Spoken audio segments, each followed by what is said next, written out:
Boa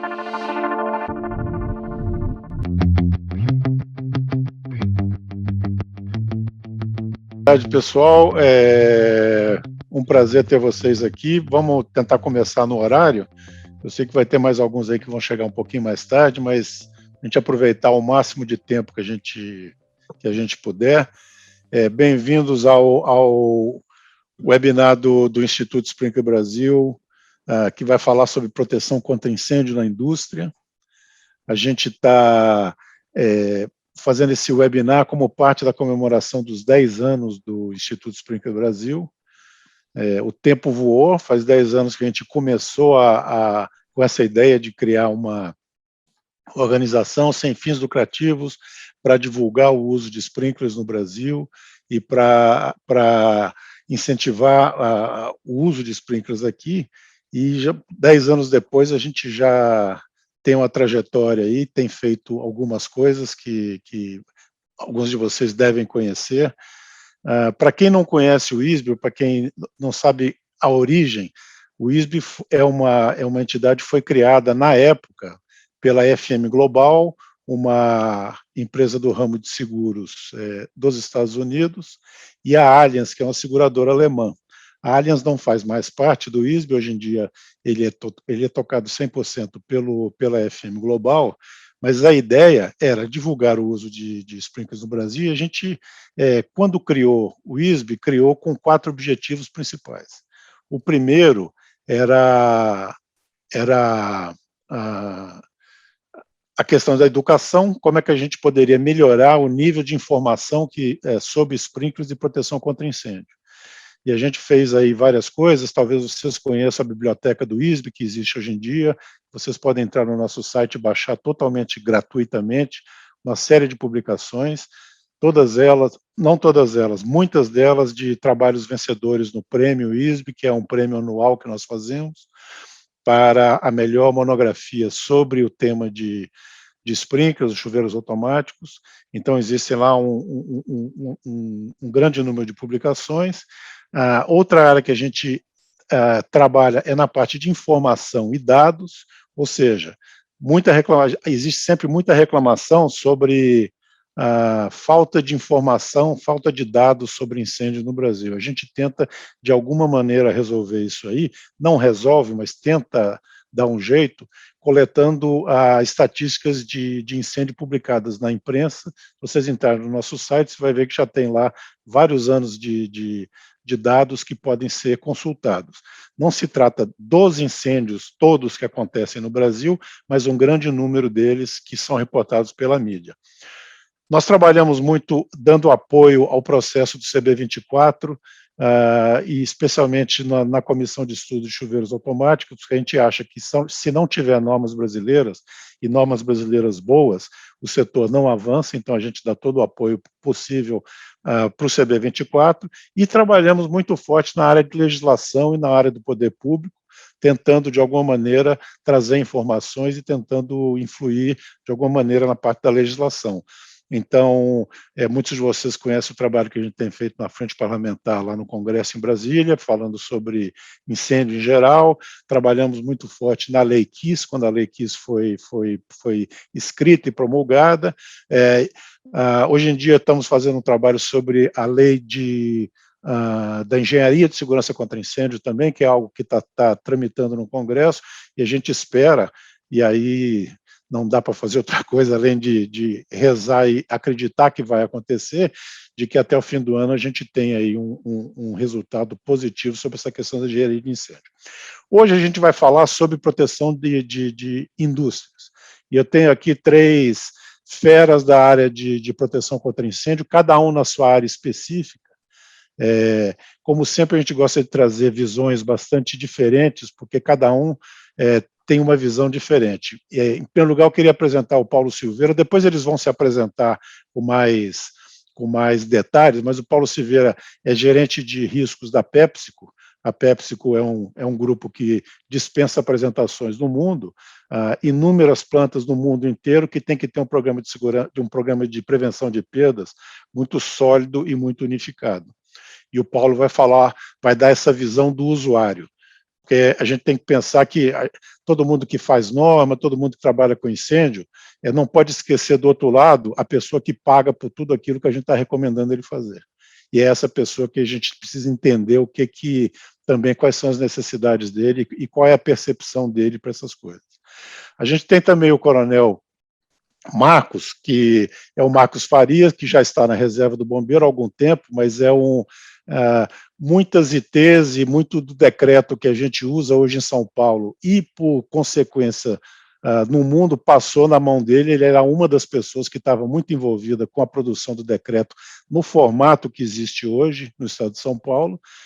Eu gosto muito de conversar com o Marcos, porque o Marcos, além de ter uma visão técnica do assunto, ele tem uma visão histórica do assunto também, e ele conhece por que a coisa começou, qual é a razão daquilo tá ali na IT ou no decreto. Muitas vezes tem até a fofoca de por que aquilo entrou e não entrou, né? E ele vai dar essa visão do Corpo de Bombeiros, do outro lado de lá, do regulador, e hoje em dia do consultor, como é que ele vê essa questão de incêndio na indústria. E, em terceiro lugar, o Gustavo Soares, que é o gerente de engenharia da FM Global. Ele é gerente para a América do Sul e é a pessoa responsável por todas as operações de engenharia que a FM faz aqui na América do Sul. Cada ele vai falar do ponto de vista do segurador HPR, que é o segurador que trabalha com riscos altamente protegidos, que é a FM Global, como é que ele vê a proteção contra incêndio nas indústrias. Tá? Então, Paulo, se você quiser dar uma palhinha aí, o que na sua biografia, o que você conhece do assunto e por que você está aqui. Legal, maravilha. Obrigado, Marcelo, de novo pelo convite de participar do evento. Estou muito feliz, ainda mais dividir o painel com feras como o Marcos e o Gustavo e com essa audiência tão qualificada e ávida por informações de segurança. É sempre muito bom falar com vocês. Então, meu nome é Paulo Silveira, tenho 49 anos, sou casado, tenho 3 filhos, sou advogado de formação, tímido, então advogado tímido acaba estudando finanças, eu fui fazer minha pós em controladoria e gestão financeira e migrei para a área de seguros logo no início da minha carreira, já estou há 29 anos atuando na área de seguros e desses 29 anos, 21 já dentro da PepsiCo. Então, eu tenho uma história de parceria de prevenção de perdas aí com a PepsiCo e com a seguradora parceira que é a FM há muitos anos já. E é isso. Prazer em conhecer. Obrigado, Paulo. Marcos, quer falar um pouquinho? Boa tarde a todos, né? Primeiro, agradecer ao Instituto Sprinkler Brasil, Marcelo Lima, que nos convidou para participar desse webinar, né? Também cumprimentar meus companheiros de palestra, o Paulo Silveira, o Gustavo Soares, né? E eu, para quem não, talvez alguns não me conheçam, né? Mas eu tive 32 anos na Corporação dos Bombeiros, né? Onde eu tive praticamente fazendo todas as funções, desde vistoriante, analista, chefe de divisão, né? Chefe da divisão de operações, né? E hoje em dia, depois que eu me aposentei, eu sou engenheiro civil e de segurança e atuo na área de proteção contra incêndio, né? Atuando. Então, a gente pode dizer que a gente vivenciou uma fase da implantação dos sistemas, né? 32 anos atrás, a gente começou a estudar isso em 1983, 82, e hoje em dia a gente faz aplicação e por ser engenheiro, fazendo uma aplicação não só no estado de São Paulo, também em outros estados. Então, o que a gente vai fazer aqui é participar com vocês e tentar contribuir nesse webinar aí para melhorar essa visão dos sprinklers aplicados em indústria. Tá? Obrigado. Gustavo, quer falar um pouco? Sim, boa tarde, Marcelo, Paulo, Coronel Marcos e todo mundo que está online. É muito legal estar aqui também. Então, meu nome é Gustavo Soares, eu sou engenheiro mecânico, já tenho uma estradinha aí de formado. Eu trabalhei bastante tempo na indústria, eu sei como é que também é o lado de lá, do foco na qualidade, foco na produção, em custo, prazo, e às vezes se sobrava tempo, um pouquinho de prevenção de perdas, né? Mas eu mudei, já faz 12 anos eu trabalho na FM Global, e fiz muita visita de campo, fazendo esse trabalho de prevenção de perdas junto aos nossos segurados, fazendo as avaliações de campo para ver o que podia dar errado pelo ponto de vista de incêndio, outros riscos também, como riscos naturais ou quebra de máquina, e fui mudando de posição. Hoje em dia eu sou, como o Marcelo falou, gerente de engenharia da Operação América do Sul, sou baseado aqui em São Paulo, e eu gerencio toda essa equipe que continua fazendo visita aos clientes. São mais de 30 engenheiros que fazem visita de campo, mas todo o pessoal de staff que faz o gerenciamento dessa atividade toda. Então, espero poder contribuir nesse webinar, conectando um pouquinho das duas pontas aí nessa mesa redonda. Eu gostaria de começar mostrando alguns slides. Eu prometo que vão ser os únicos aqui porque a ideia aqui é ter um bate-papo muito mais do que apresentações formais ou palestras das pessoas, né? A ideia é trocar informações entre todo mundo, mas eu gostaria de começar mostrando alguma coisa por conta do seguinte: uma das razões que a gente está fazendo esse webinar é porque existe uma percepção, na minha opinião, que é muito repetida, sobre o que deve ser obrigatório ou não para a proteção de indústrias, né? E eu sempre ouço, e eu já ouvi com muita gente, dizendo que o incêndio na indústria é menos importante do que em outras ocupações, porque o incêndio na indústria ele acontece com menos frequência, ele dá menos problema para o bombeiro, morre menos gente, tem menos vítimas, e isso aí é repetido e repetido e repetido. Por isso se diz, é mais importante você proteger um edifício de escritórios que fica ali na Paulista do que uma fábrica ali em Santo André, né? E eu gostaria de trazer alguns dados aqui, porque esse é um argumento que eu acho que não é correto, né? Ninguém é contra proteger o prédio na Avenida Paulista, na verdade tem que proteger o prédio muito bem na Avenida Paulista, mas desfazer disso e dizer a indústria é menos importante para a proteção, eu acho que é uma ideia errada. E a gente da FM Global está fazendo um levantamento no mundo inteiro, eu vou mostrar só poucos países aqui, mas sobre estatísticas de incêndio publicadas nesses países sobre incidentes e vítimas em várias ocupações, para a gente ter uma noção do que acontece de verdade. Temos pouca coisa do Brasil, porque o Brasil tem pouca estatística publicada.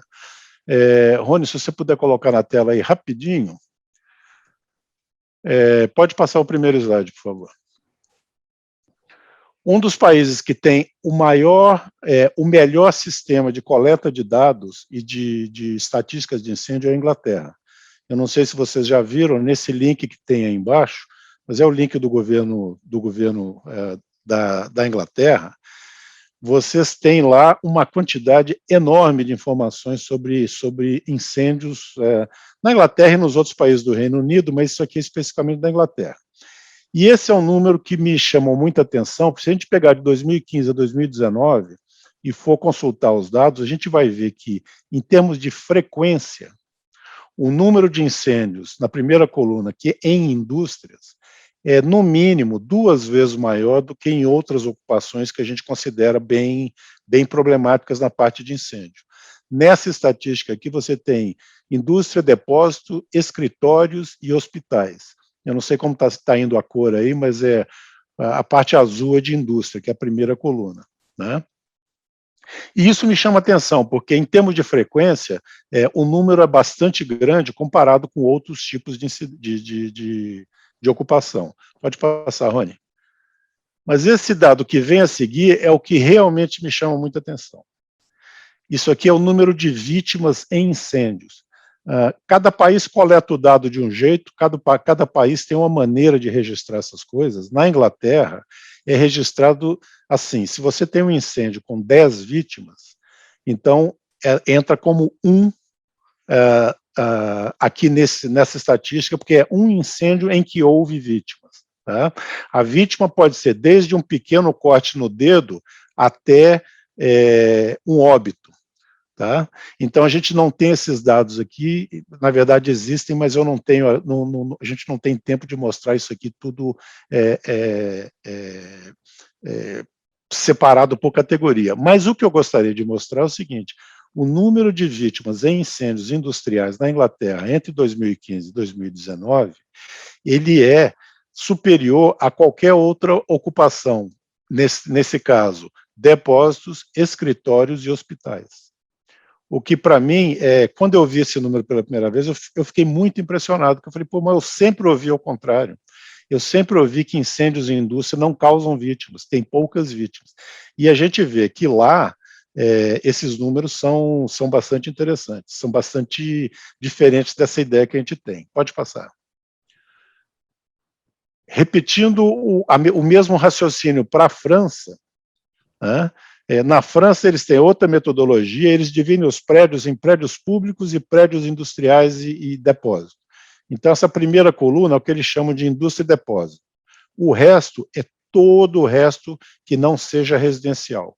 Qualquer prédio que recebe público. Pode ser um cinema, pode ser um shopping, pode ser um hospital, pode ser qualquer onde pessoas que não moram lá nesse prédio ou não trabalham nesse prédio. E a gente vê, apesar da diferença não ser como no caso da Inglaterra, o número de incêndios industriais ele é tão grande ou maior do que nesses prédios que eu acabei de falar, né? A coluna, a barra alaranjada e a barra cinza, a diferença que existe entre elas são prédios onde existe acomodação para dormir e não existe acomodação para dormir. É a maneira como os franceses fazem. Pode passar, Rony? E quando a gente olha o número de vítimas, a gente vê que não é tão marcante como no caso da Inglaterra, mas é um número extremamente significativo, né? Em termos de quantas pessoas se machucam ou morrem na França, nos incêndios em indústria e depósito e em outras ocupações, vamos chamar assim as ocupações mais comuns. Pode passar, Rony. Esse aqui é um dado americano, é mais antigo um pouco, mas ele fala sobre, lá eles calculam de um jeito diferente, eles fazem óbitos civis por 1.000 incêndios. O que a gente está falando aí? São quantas pessoas morrem, obviamente, a cada 1.000 incêndios.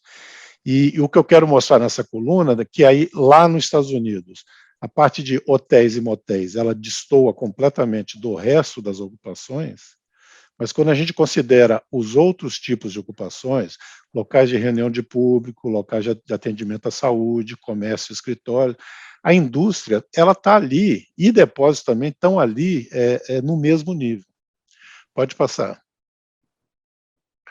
E esse é um dado do Brasil, que é para terminar aqui essa rápida exposição sobre frequência e vítimas. Aqui a gente só fala sobre ocorrências de incêndio.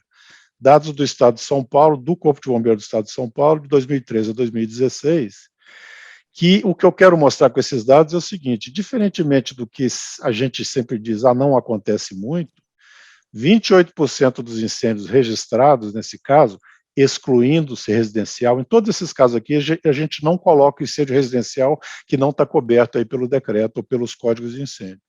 Você vê que são números extremamente altos comparados com outras ocupações, no caso aqui do comércio. Então, eu queria mostrar isso aqui para a gente tirar da conversa essa ideia de que incêndio industrial não acontece e de que incêndio industrial mata pouca gente ou fere pouca gente.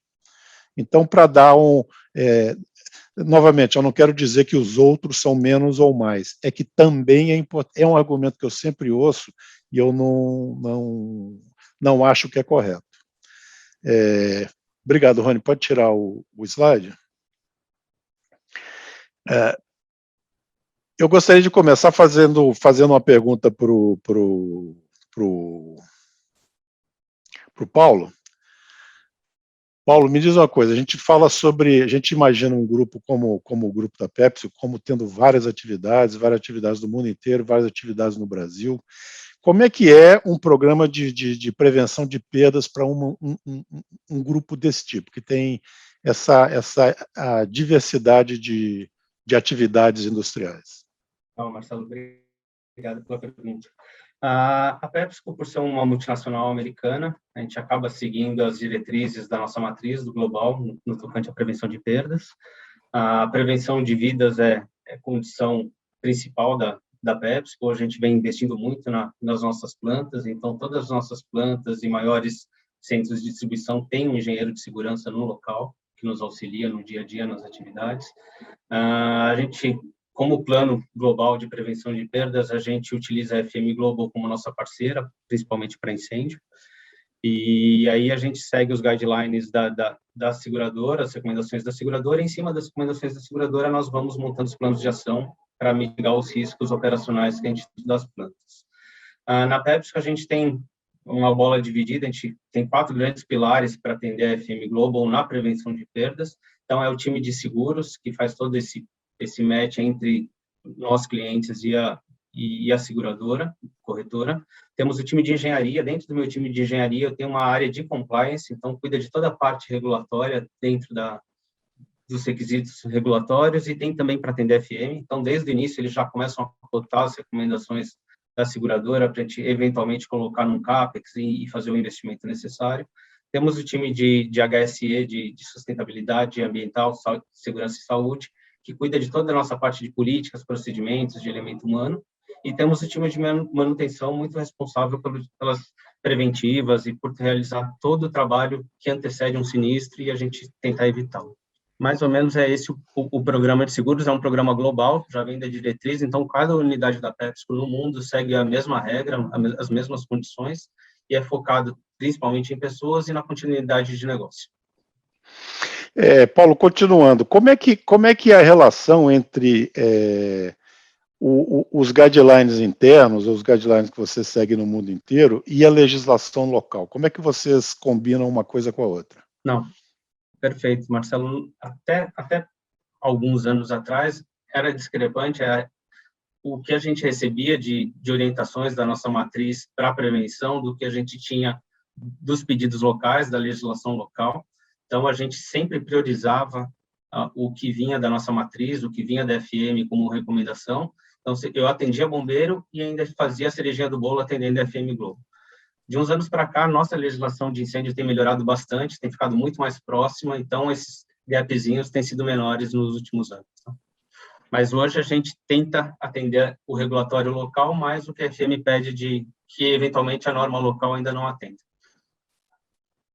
Beleza. Marcos, eu queria que você comentasse, você pega um grupo como a PepsiCo, que é um grupo internacional, tem uma tradição de prevenção de perdas, uma tradição de investimento de segurança e tal. Quando a gente vai para o mercado brasileiro, o mercado industrial brasileiro, o que a gente encontra, na verdade, em termos de cumprimento de regulamentação, eu diria diferente.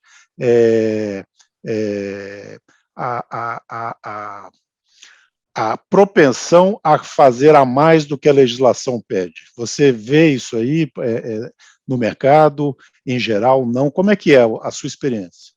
Bom, aí uma boa pergunta, né? Aí vem a vivência nossa aqui de aplicação das legislações, né? Nos projetos, né? Na aplicação das indústrias, nos projetos das indústrias, né? Devido ao programa primeiro acadêmico, depois até atuando, a gente praticamente estudou um pouco as 27 legislações brasileiras que tratam de segurança contra incêndio, né? Porque, a título de conhecimento, a segurança contra incêndio é uma competência que fica vinculada aos estados. Então, praticamente, a gente tem 27 legislações de segurança contra incêndio no Brasil, cada uma com um jeito. Então, o que acontece na prática quando uma empresa vem para o Brasil e vem firmar, vem colocar uma empresa? A princípio, eles buscam sempre a colocação do mínimo necessário que está na legislação. Tá? São poucos os casos em que eu vejo as empresas querendo colocar algo a mais aquilo do que o mínimo necessário que as nossas legislações exigem, né? As exceções são feitas quando? Quando você tem empresas que estão vinculadas às seguradoras, né? Porque aí vem todo uma outra legislação, um outro ordenamento, né? Que faz com que o nível de proteção das indústrias aumente. Então, a princípio, sempre tem um primeiro time de implantação que ele vem, e normalmente vem, com a ideia de se colocar o mínimo necessário para fazer funcionar a empresa. Tá? Já até ouvi algumas vezes dizendo que qualquer emprego de dotação orçamentária, o verba, né, em equipamentos de segurança contra incêndio, seria um custo, né, e não uma aplicação, e não um investimento. Né? Então, é muito comum isso. Dificilmente eu vejo alguém querendo colocar um nível maior, na maioria das vezes. A não ser quando tem uma seguradora, que nem a FM Global, assim, por trás, que aí sim, aí vem uma exigência maior. O Marcos, desculpa só complementando, ou essas empresas, através da sua seguradora, implantam, ou sofrem pela dor, né? Tiveram um sinistro grande, aí percebem que não era payback o projeto de investimento em segurança. Era uma necessidade para a continuidade do negócio. É até um complemento legal, porque aí a gente vai até lembrando, né? Normalmente, o time que vem para implantar as empresas é um, e o time que assume a empresa depois na vida dela é outro. Tá? E o que acontece normalmente, o que eu vejo, né? O time que vem para implantar a empresa normalmente quer colocar o mínimo necessário. E o time que vai fazer a empresa funcionar, esse não, esse gostaria de ter um nível maior de segurança possível. Né? Às vezes você consegue complementar, às vezes, por exemplo, numa previsão de chuveiro automático, quando não há, às vezes fica difícil implementar um complemento de chuveiro automático numa indústria já em funcionamento. Né? Então, isso é muito comum. Tá? É muito comum. Somente quando vem com algumas outras culturas. Né? Existem algumas outras culturas que não têm uma visão diferente da segurança contra incêndio. Não sei se eu atendi a... É isso aí. Não, tudo bem. Gustavo, uma questão que sempre me chama a atenção é quando você protege um depósito, quando você protege um edifício de escritórios, você tem vou dizer, quase que uma receita de bolo para você proteger um lugar desse, porque eles variam muito pouco. Né? Você imaginar um depósito como um grande cubo cheio de coisa que queima e você protege aquilo de acordo com o grau das coisas que queimam e a altura que elas estão e a quantidade que tem. Quando você parte para a indústria, a variedade é muito grande. Você pode ir de uma alimentícia, pode ir para uma química, pode ir para uma de papeleira, pode ir para... São as mais variadas possíveis. Como é que você acha que dá para trabalhar com essas indústrias e reconhecer o risco? Eu estou te perguntando isso porque eu ouço muito dizer que é muito difícil você treinar as pessoas para reconhecer todo tipo de risco nessas indústrias. Qual que é a sua opinião sobre isso? A gente tem que reconhecer que as indústrias são bem variadas. Como você falou, você pode fabricar prego ou telefone celular ou qualquer coisa. E realmente a aplicação da indústria, o produto final dela é muito variado. Mas quando a gente olha uma grande parte das indústrias que existem, principalmente no Brasil, elas têm muitas coisas em comum. Então, a gente diz o seguinte, para fazer uma boa avaliação de risco num site, você tem que olhar 4 letrinhas. Uma receita de bolo é você olhar 4 letrinhas que vão valer para todos os tipos de ocupação. COP, C de construção, O de ocupação, P de proteção e E de exposições externas. Então, rapidamente, para eu explicar aqui que a gente vê em comum em qualquer tipo de indústria, praticamente. Construção. Então, se você tem uma fábrica, todas elas vão ter um telhado, todas elas vão ter paredes, todas elas vão ter dutos, e você tem que olhar qual é a combustibilidade que você tem nesses materiais de construção. Pode ser um painel sanduíche, por exemplo, quando você tem uma espuma lá dentro que é isolante, mas também é combustível. Você pode ter um forro e em cima do forro um espaço oculto, onde você tem dutos de ar-condicionado, onde você tem dutos de processo ou cabeamento, por exemplo, correias transportadoras, que são de borracha, ou torres de resfriamento. Então, pensa nisso. C como construção. Depois você vai, ocupação. A ocupação das fábricas muitas vezes tem um risco em comum que são líquidos igníferos. E aí eu vou me falar aqui, igníferos, que raio de palavra é essa? É uma palavra interessante, ela existe no português, né, há muito tempo, e ela é uma maneira fácil da gente designar qualquer líquido que pegue fogo, qualquer líquido que tenha um ponto de fulgor. Então, seja combustível, como a legislação diz, ou inflamável. Então, qualquer líquido que pegue fogo é um risco. É claro que a gente vai tratar um álcool diferente de um óleo pesado. Os dois pegam fogo, mas diferente. Mas num momento mais comum, pensando em riscos típicos de fábricas, vamos pensar, tem líquido que pegue fogo, líquido ignífero? Sim. Então, essa um bom parâmetro para a gente colocar aqui no radar. Uma coisa que as fábricas também têm muito em comum é congestionamento. Quanto de produto, quanto de máquinas estão concentradas num pequeno espaço, numa pequena área.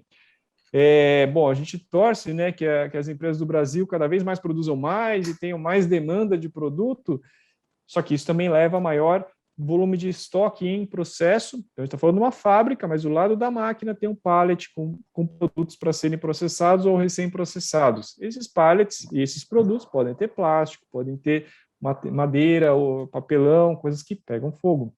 E isso leva também a um outro problema, que é as condições de ordem e limpeza da fábrica. Quanto mais velha ou quanto mais congestionada, piores são essas condições. Então, isso, independente se você fabrica prego ou fabrica alimento, são condições que a gente vê muito, são muito comuns.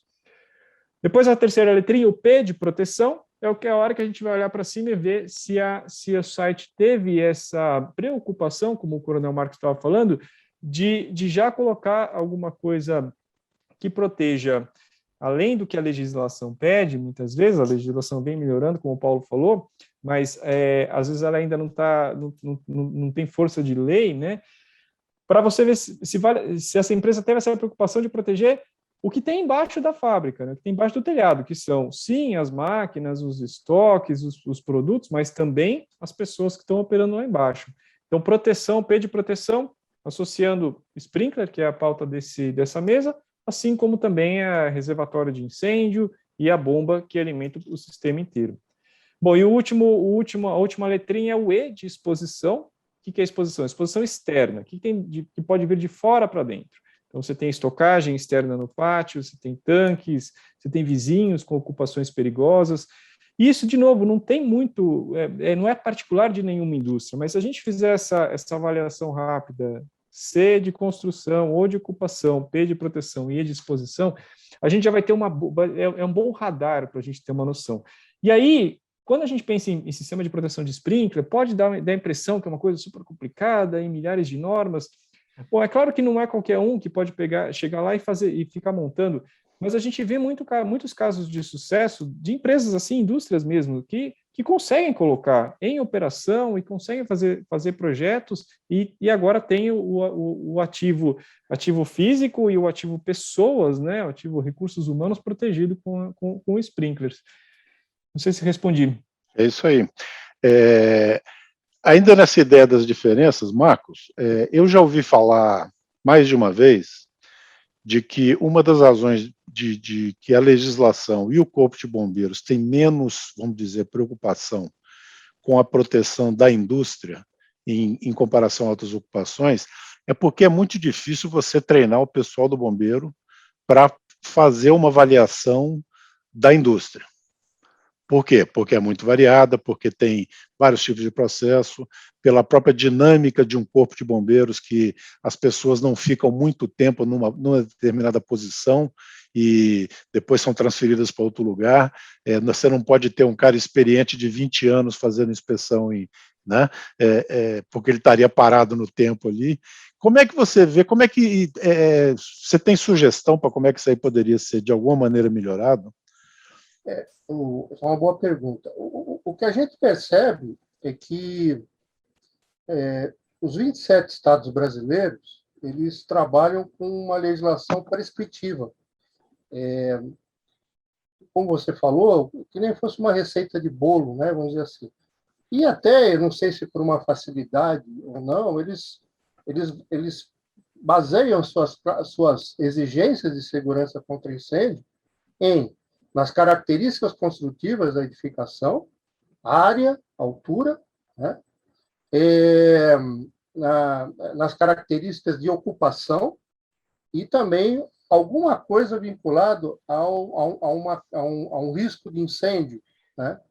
E, em cima disso, são gerados os níveis de proteção contra incêndio. Tá? Então, o que eu vejo? Eu vejo, por exemplo, que há uma deficiência em se verificar esse risco efetivo que diferencie um tipo de ocupação de outro, ou seja, algo a mais que faça com que uma edificação, mesmo que ela tenha uma menor dimensão, um tamanho menor, que nas regras gerais não precisaria de um chuveiro automático, por exemplo, eu vejo que deveria ter uma outra classificação que indicasse que mesmo riscos menores precisam de uma proteção extra, como o chuveiro automático. Tá? Então, o que eu percebo é isso. A nossa legislação ela é bem enquadrada, né? Ela é bem justa. E ela só tem essa forma. É classificação de área, altura e carga de incêndio, ou tarifa seguro incêndio do Brasil. E ocupação. E, em cima disso, detém os níveis de proteção. Diferente, por exemplo, do que o Gustavo falou agora, né? Que o pessoal da seguradora vai no local, analisa o risco, analisa todo o processo, verifica tudo, ou seja, detém um tempo maior em cima do processo em si, para verificar o risco e aí indicar os níveis de proteção corretos. Tá? O Estado, vamos dizer assim, de uma forma geral, ele tem um nível de proteção mínima e básica. Tá? Há uma necessidade de se mudar, porque senão você sempre vai ter, para alguns tipos de risco, mesmo sendo menores, algumas proteções ineficazes. Né? E, às vezes, acontece ao contrário. Né? Algumas produções, alguns processos em que tem emprego de água, né, no seu processo, que dificilmente a gente possa ter uma propagação, tal, e às vezes pelo tamanho dela ela faz, por exemplo, um nível de exigência exagerado, né? Então, essa forma de classificação leva a um risco, tá? leva a se cometer uma falha, né? E não tão aprimorada assim como o Gustavo demonstrou.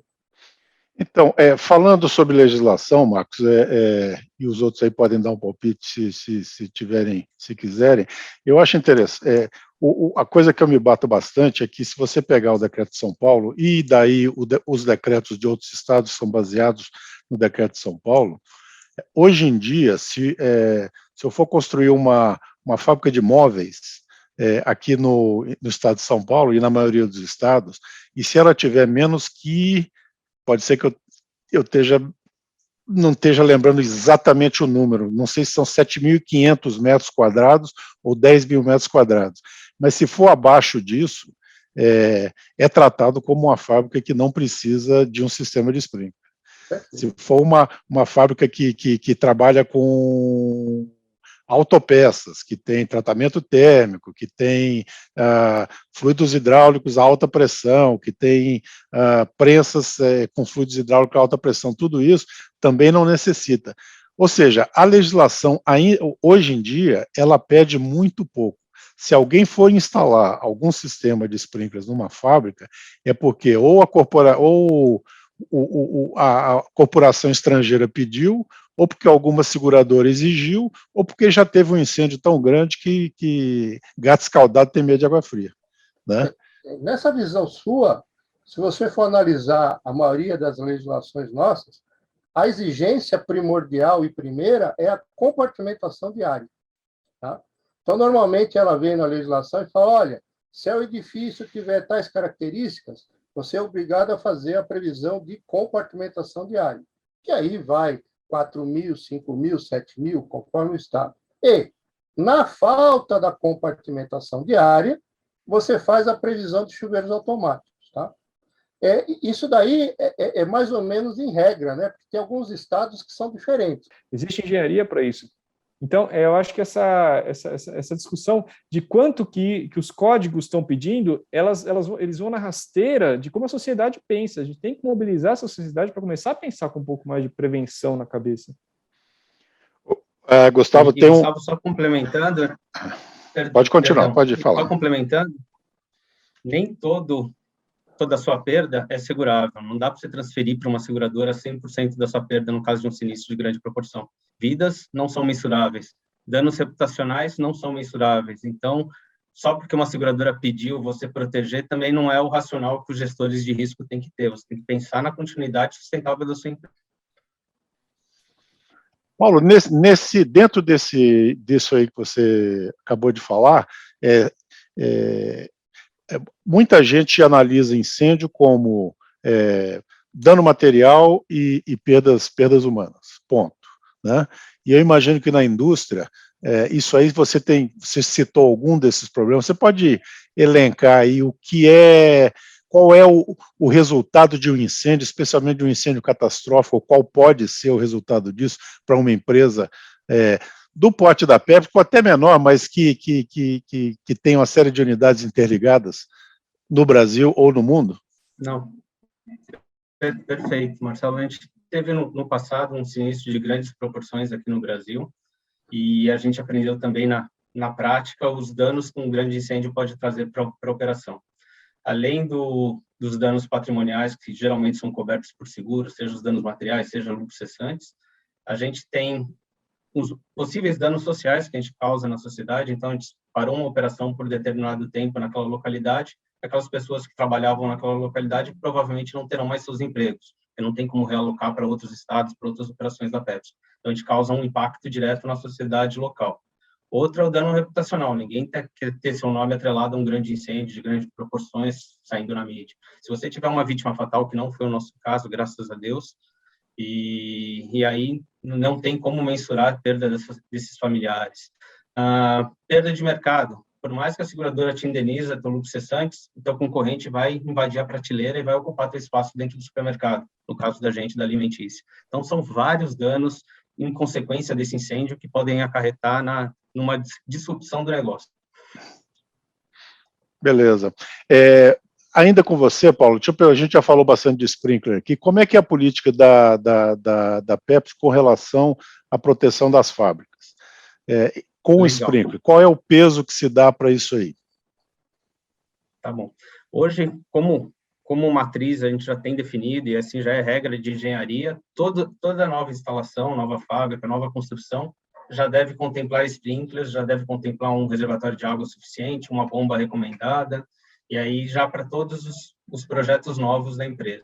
Como é uma multinacional muito grande, muitas vezes a gente acaba adquirindo negócios já de outros locais que não tinham essa preocupação. Então, você fazer a troca, a instalação de sprinklers com a fábrica funcionando não é impossível, só é mais trabalhosa e mais morosa, mas a gente tem feito isso também, Marcelo. A gente tem atualmente a gente está acabando de instalar em uma operação uma fábrica rodando, então já é um projeto aí de quase 4 anos que a gente deve concluir agora em 22, e assim que a gente concluir sprinklers nessa planta rodando, que é uma das mais significativas para o nosso negócio, a gente vai ter o certificado de PR, de risco altamente protegido da FM, e já tem CAPEX para os próximos 2 anos, para mais 2 plantas também, instalação de sprinklers.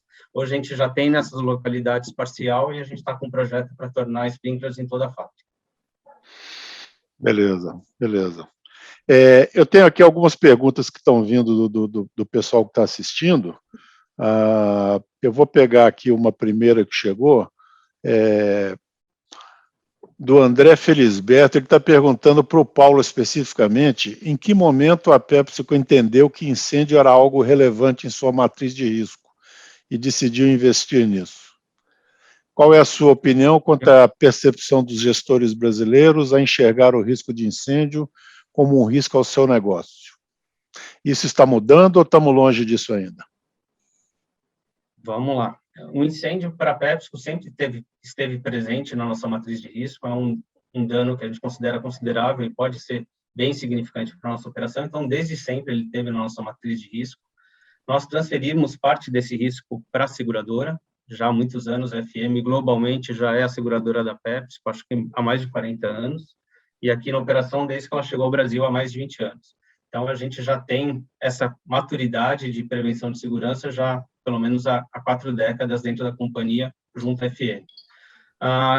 Quanto à percepção e investimento, cada ano mais nós temos, pelo menos a Cooperação do Brasil, tem recebido mais aporte para a gente investir em segurança, principalmente com sprinklers. A percepção dos gestores brasileiros, acho que foi o Marcos, muito bem pontuou. Hoje, se não tiver na legislação, o empresário brasileiro ainda não investe. Vai perguntar qual que é o retorno financeiro, como que ele trata com a depreciação, e aí tem que mudar esse mindset, tem que totalmente voltar para o teu negócio. Se você perder aquela operação, o que vai te causar de dano? Como que você retoma a tua operação? Quanto tempo você vai ficar sem operar? E isso é muito significativo, porque quando você tem sprinklers, a volta, o processo é muito rápido, e se você não tem, você perde uma planta, você pode ficar aí meses e meses, mais de ano, até recuperar a tua produção. Então, é uma mudança de cultura mesmo, é um trabalho de formiguinha. Webinars como esse são essenciais para essa cultura. A divulgação de incêndios, quando ocorrem, também é super importante. Acontece só com o vizinho, só com a concorrência, pode acontecer com a tua operação também, uma operação similar teve isso. Então, acho que é cultura, é gestão, é conscientização. Obrigado. E não sinto muita mudança, não, tá, Marcelo? Para falar a verdade, a última pergunta, se isso está mudando, está bem devagar ainda, na minha percepção como gestor. Tá? Só um comentário, eu recebi uma bronca aqui do João Volentarski, que, na verdade, a pergunta veio com o nome dele, mas com o nome do André Felisberto, não foi ele que fez, aqui está reclamando aqui que... Maravilha, João, obrigado pela pergunta. Valeu. Dentro dessa ideia, eu acho o seguinte, segurança é um negócio difícil de você... A gente sempre fala muito sobre conscientização das pessoas, mas eu estou para ver um país onde as medidas de segurança foram tomadas assim, porque todo mundo se conscientizou de que era necessário. Né? O que eu vejo é um período de obrigatoriedade para algumas mudanças. Após esse período de obrigatoriedade, essas coisas ou pegam ou não, mas quando pegam, elas fazem parte daquele conjunto de medidas de segurança que você começou a se acostumar e começou a aceitar como cidadão. Então, o exemplo do cinto de segurança é mas eu acho que o mais recente é o exemplo do airbag. Né? Que o airbag, quando não era obrigatório por lei, a gente ia comprar um carro, o cara falava, olha, tem airbag, vai custar R$5.000, mas mais você quer? Eu falei, não, acho que eu vou deixar, não precisa não e tal.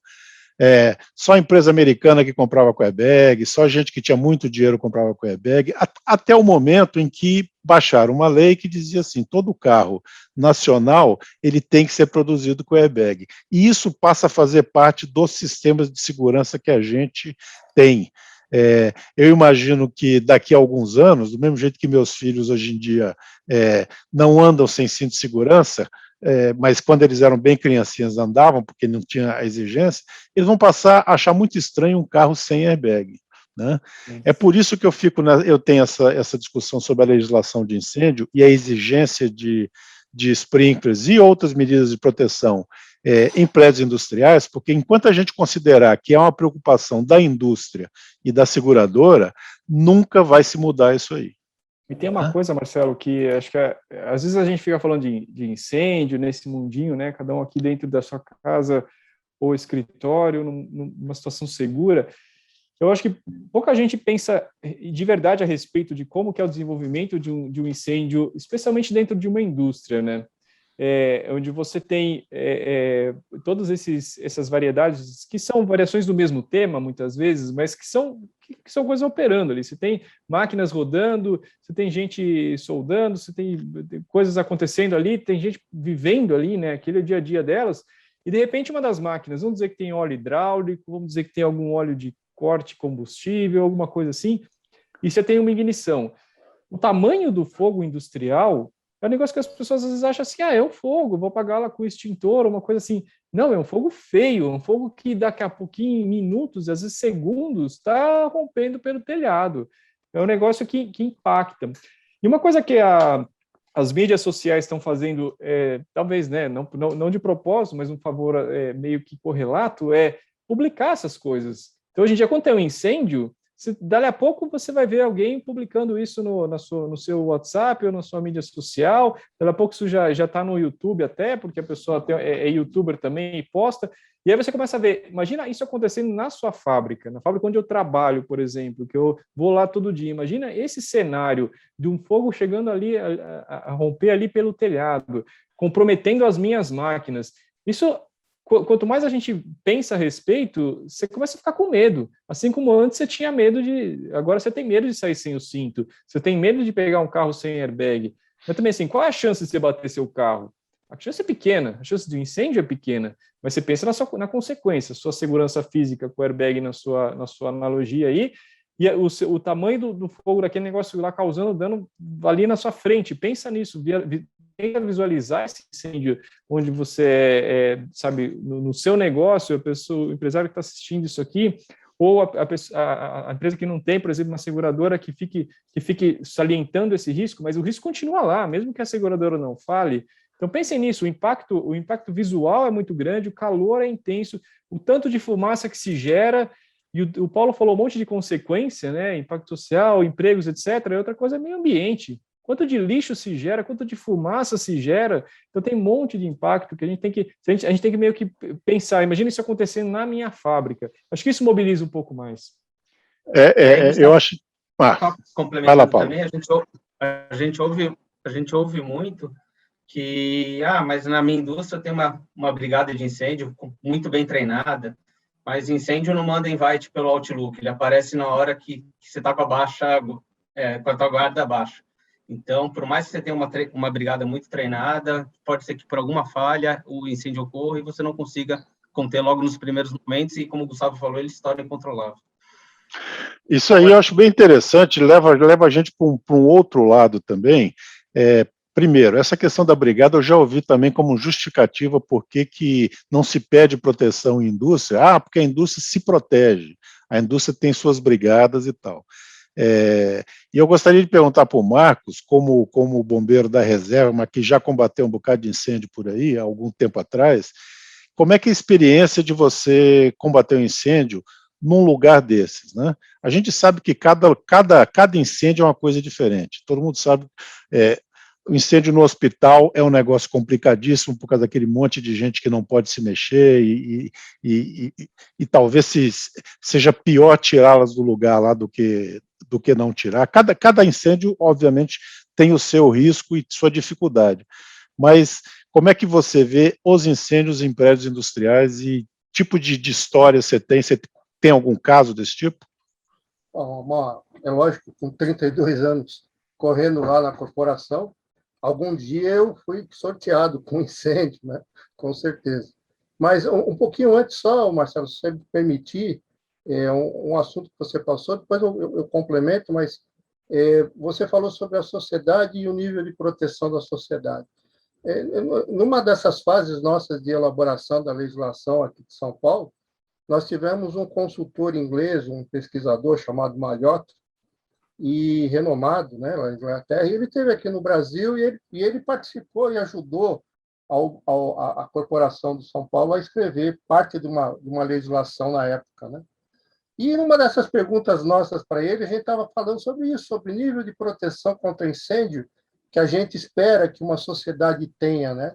E aí ele nos respondeu assim, que cada sociedade se reúne e ela define o nível de proteção e o nível de segurança contra incêndio dela. Porque a pergunta era, olha, eu devo colocar hidrante em 750, 900 metros quadrados, 1.000, porque aqui no Brasil é uma miscelânea, né? E aí ele falou assim, tá? É só uma puxada. Mas sobre o assunto que você falou, sobre incêndio, os incêndios industriais são os incêndios que têm uma dinâmica muito complicada, né? Por quê? Porque são processos industriais que podem ter justamente, sob a ação do fogo, várias reações e vários subprodutos que podem complicar tanto na parte de extinção, como também pode comprometer as pessoas que estão combatendo esse incêndio, tá? Porque ele é um incêndio de... Você tem vários tipos de processo e tem várias reações, né? Então, todo incêndio industrial é um incêndio que nos nos leva sempre a ter uma certa preocupação. As corporações elas têm uma forma de você fazer o combate com uma sequência de providências, né? Que é, primeiro, você salva as vidas, depois você confina, depois aí você vê os seus meios. Tem toda uma técnica aí que a gente não vai falar. Mas você perguntou sobre um dos incêndios, né? Justamente no meu último dia de serviço, né? Na corporação, eu tive um incêndio em 2011, ali em Jandira. Era num desses condomínios de galpões, né? Em que o prédio tinha, conforme o Gustavo falou, uma característica da construção em si. Praticamente em 20 minutos de incêndio, toda a fachada do prédio ele saiu, descolou, desceu, e eu tive uma propagação generalizada desse incêndio. Tá? Depois, ele era um depósito de guarda de materiais, guarda de como é que chama? Documentos, né? E nós tivemos lá mais ou menos 60 bombeiros, um número grande de viaturas, e esse incêndio, conforme o Gustavo falou, demorou vários dias, quer dizer, comprometeu todo o meio ambiente, porque teve toda aquela parte de combate, das gases quentes, da água do incêndio, contaminando os rios lá, de uma forma geral. Então, todo incêndio em indústria, e outra coisa, é comum, nós já tivemos alguns casos, eu não vou citar o nome, né? Mas nós já tivemos alguns casos de incêndio em indústria que faleceu bombeiros nossos em combate, tá? E, independente disso, nós também temos alguns companheiros nossos que têm sequelas de combate a incêndio, principalmente na parte respiratória, tá? Em decorrente desse processo industrial, dessa queima, que às vezes você não sabe exatamente o que você encontra. Tá? Então, é um dos incêndios que a gente tem um maior grau de dificuldade para botar as ações e fazer o combate. Beleza. Eu queria, Gustavo, a gente tem uma coisa que a gente tenta fazer quando faz esse webinar, tentar deixar algumas recomendações práticas, né, que não sejam do tipo instale sprinkler no seu prédio todo que você vai estar protegido. Mas existem soluções ou coisas que podem ser feitas, né, que você reduz bastante ou pode reduzir bastante a possibilidade de você ter um incêndio. Você tem aí sua listinha de o que você recomendaria se você fosse o engenheiro de segurança ou técnico de segurança de uma fábrica, fosse voltar para o trabalho amanhã, o que você poderia pensar em dizer, se eu fizer essas 3 coisas, ou essas 5 coisas, ou essa lista aqui, eu vou estar com a fábrica mais bem protegida? Uhum. Eu pensaria dentro da ocupação, né, daquele COPE que eu falei, a ocupação geralmente é o que a gente tem mais controle. Se você tiver uma fábrica que tenha muito dinamismo de produção, pense quanto de combustível você pode tirar da sua fábrica o mais rápido possível. Fazer uma ordem em limpeza ali, fazer um 5S, fazer um just in time, uma coisa que o produto só chegue lá na hora de ser processado. Reduza a carga combustível aparente da sua fábrica o máximo possível, porque com isso você vai reduzir o tamanho potencial do princípio de incêndio e aumentar daí a chance de ser controlado pela brigada de emergência ou pelo corpo de bombeiro, uma vez que supõe aqui que você não tenha sprinkler em todos os locais. O segundo ponto é cuidado com líquidos igníferos. De novo, ignífero é qualquer coisa que queima, seja combustível ou inflamável na outra nomenclatura ali. Então, se você tem um processo que tem líquido ignífero, se você tem óleo hidráulico, por exemplo, ou óleo lubrificante, ou seja, uma atividade com tratamento térmico, com uma bacia de óleo, recuperação, processo com solvente para lavagem de peça, olhe com muito cuidado todo esse sistema. Aplique boas práticas, por exemplo, como se você tem tubulação bombeada de líquido ignífero, coloque uma válvula ali que você consiga fechar facilmente no caso de um incêndio e treine a sua brigada de emergência para fechar aquela válvula se você tiver um incêndio. Se for possível, se tiver um pouquinho de verba, coloque uma válvula automática, intertravada com um sensor de calor ali no processo. Então, pegou fogo no processo, já corta a alimentação desse seu líquido inflamável, ignífero, né? Inflamável ou combustível. Na mesma área desses líquidos, pense em contenção. Então, você tem um grande volume de tanque, pense num líquido de contenção, pense numa contenção ali, que se tiver um vazamento numa flange, alguma coisa, você não vai espalhar líquido pela sua fábrica inteira. E drenagem, se você não conseguir conter tudo, drene para fora. Máquinas hidráulicas, uma dica é, você coloca um sensor de calor intertravado com o sistema de emergência da máquina. Se esse detetor de calor perceber um incêndio causado por um spray ali do óleo hidráulico alta pressão que venha a ter ignição, corta a sua bomba. Um sensor de calor intertravado com a sua bomba.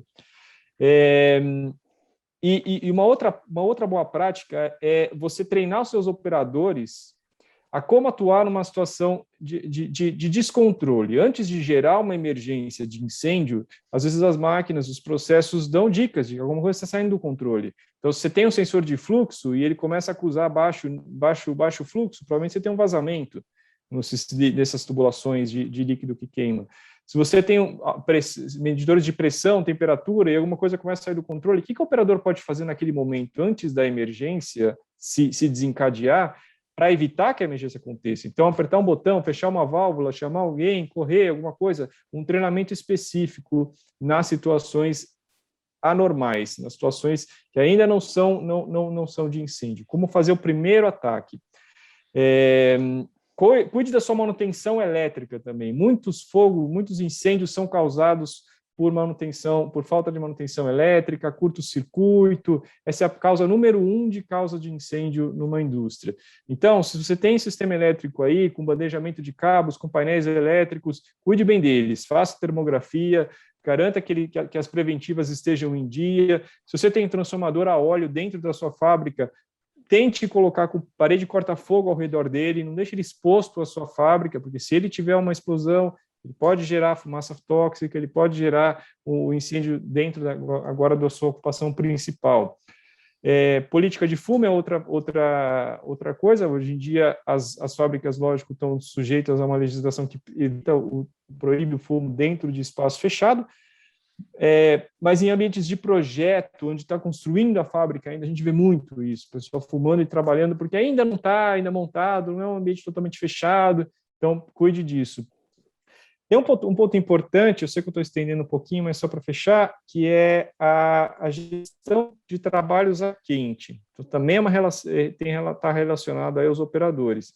Então, se você não tem uma política que monitore as condições antes de você autorizar um trabalho a quente, durante a execução de um trabalho a quente e depois, você tem uma grande chance de ter um incêndio causado pela segunda maior causa de incêndio, que é trabalho a quente, que é corte, solda, qualquer trabalho dentro da sua fábrica que tem ali uma geração de calor, onde normalmente não tinha, né? Você está fazendo uma atividade de manutenção, de instalação, onde você tem material combustível. Então, pense nisso, você deve afastar todos os materiais combustíveis, a gente diz no raio de 10 metros, você tem que monitorar a área durante a atividade para ver se essas fagulhas não estão caindo em algum lugar que não devem, e depois da atividade terminada, você também tem que seguir monitorando a área para ver se não sobrou nenhum restinho ali, nenhuma fagulhinha escondida que depois do trabalho acabe levando desencadeando um incêndio.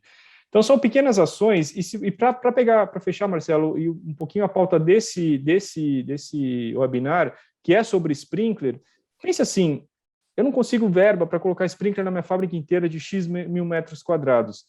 Mas você consegue um pouquinho para colocar numa pequena área, numa área que, como eu falei, pensando construção, ocupação, seja mais crítica para você, que você tenha mais preocupação, tem alguns, 100 metros quadrados que você possa colocar 10 bicos de sprinkler, que você possa colocar dentro de uma verba aí, dentro do seu orçamento anual, alimentado, mesmo que seja pela sua bomba de incêndio atual, isso já vai ter uma efetividade, já vai trazer a cultura de sprinkler para dentro da sua fábrica. De repente, você já vai ter um caso de sucesso, assim que tiver um pequeno princípio de incêndio, um bico de sprinkler resolve o problema, e aí amanhã você já está operando, você deixa de parar o seu processo por quanto tempo, e isso já é a porta de entrada para, de repente, amanhã conseguir um orçamento, conseguir fazer um projeto para proteger o resto da sua ocupação inteira.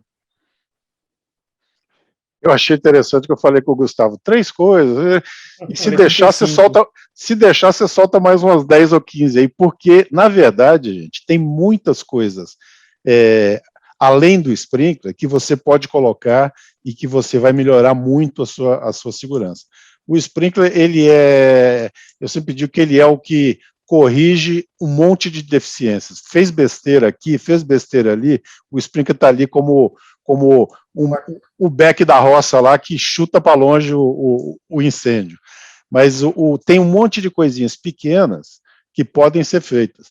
Paulo, você pode, eu não sei no programa de vocês, de prevenção de perdas da Pepsi, o que você pode dizer que, assim, sem pensar na instalação do sprinkler na fábrica inteira e tal, o que você considera como fatores fundamentais aí que podem ser facilmente ou de alguma maneira implementados sem muito custo e muito trabalho, e que ajudam?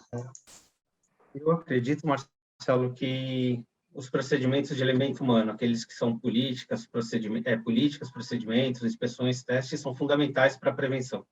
Então, você fazer testes regulares no seu sistema de combate a incêndio, ver se sua bomba está funcionando regularmente, para na hora de um sinistro você não ser surpreendido, fazer inspeção visual ou mecânica das suas válvulas para ver se nenhuma delas está fechada e você, na hora que você precisar de água, não ter. Fazer igual o Gustavo comentou, toda a gerência do trabalho a quente, primeiro ver se ele é necessário mesmo, se não dá outra forma para fazer aquele trabalho, se não tem um local destinado para isso, que você pode levar e fazer naquele local destinado, se tiver que ser feito naquele local, adotar medidas de prevenção, como a limpeza da área, comentada pelo Gustavo, acompanhar durante toda a execução da tarefa, depois monitorar a área para ver se não tem nenhum início de incêndio.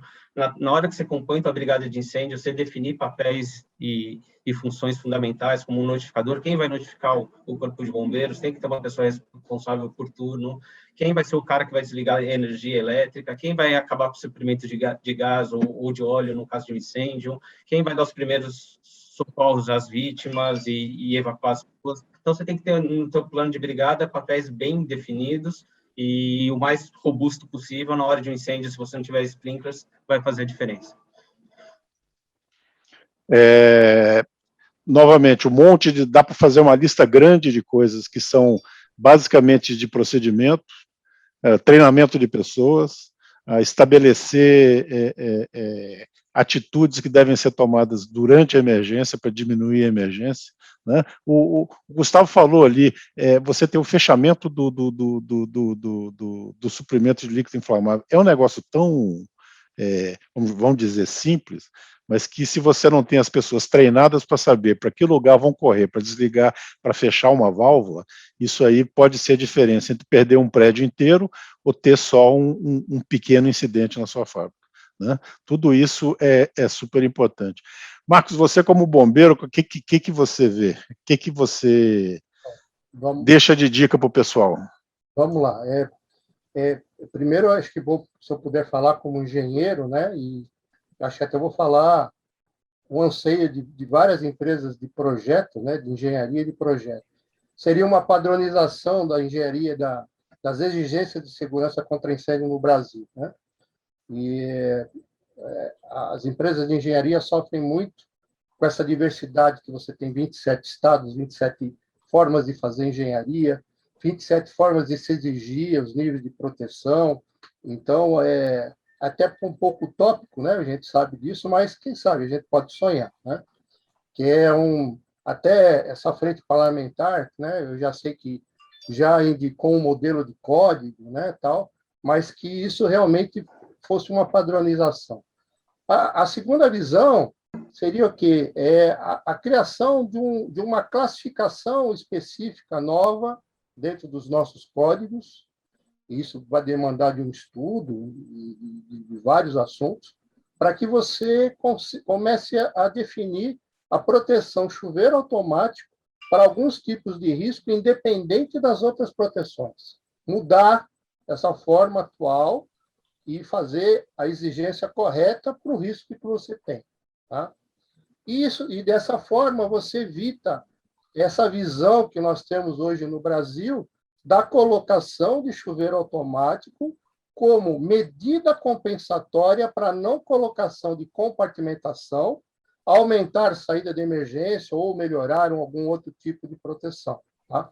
Então, do ponto de vista de uma visão, seria isso. A gente tem que trabalhar e fazer uma mudança nessa legislação para melhorar esse nível de proteção e melhorar a forma de apresentação disso em projeto. Tá? Várias empresas gostariam muito que houvesse um padrão no Brasil, porque é muito complicado trabalhar engenharia com 27 estados.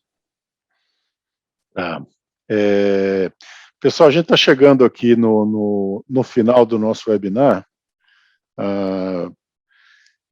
O meu ponto de vista sobre essa questão toda eu acho que a gente precisa começar a pensar, inclusive, na legislação de incêndio para indústrias.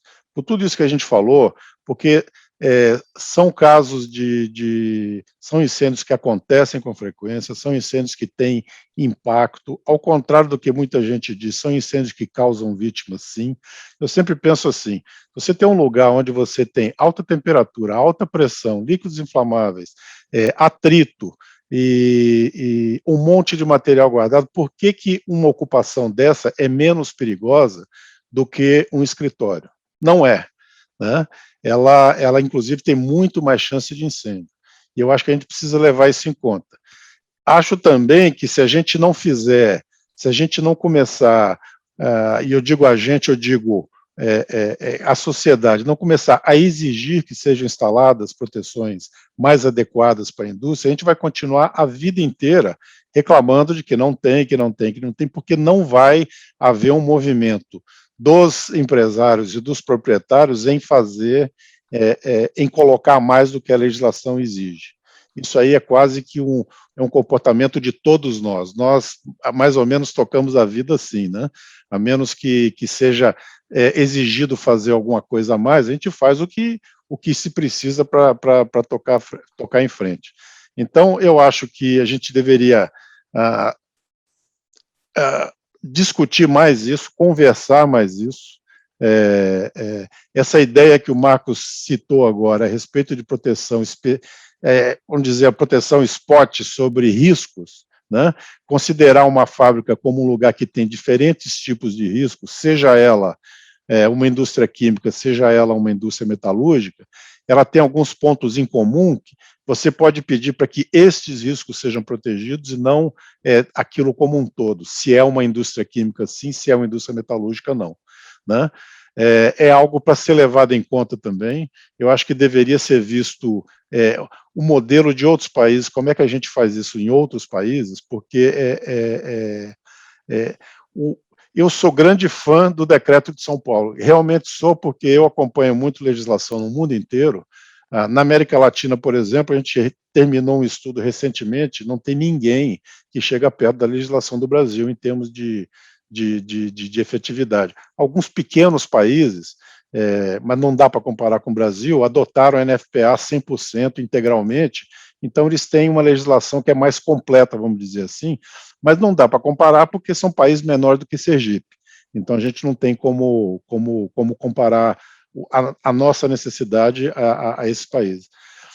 Mas na área industrial a gente está muito longe de estar bem protegido, a gente está muito, e eu acho que a gente precisa discutir isso aí mais, cada vez com o maior número de pessoas. Eu vou pedir para vocês fecharem da maneira que vocês acham que devem, começando pelo Gustavo. Se você quiser começar, Gustavo, vamos já fechando aqui o evento. Eu agradeço a vocês três por terem participado.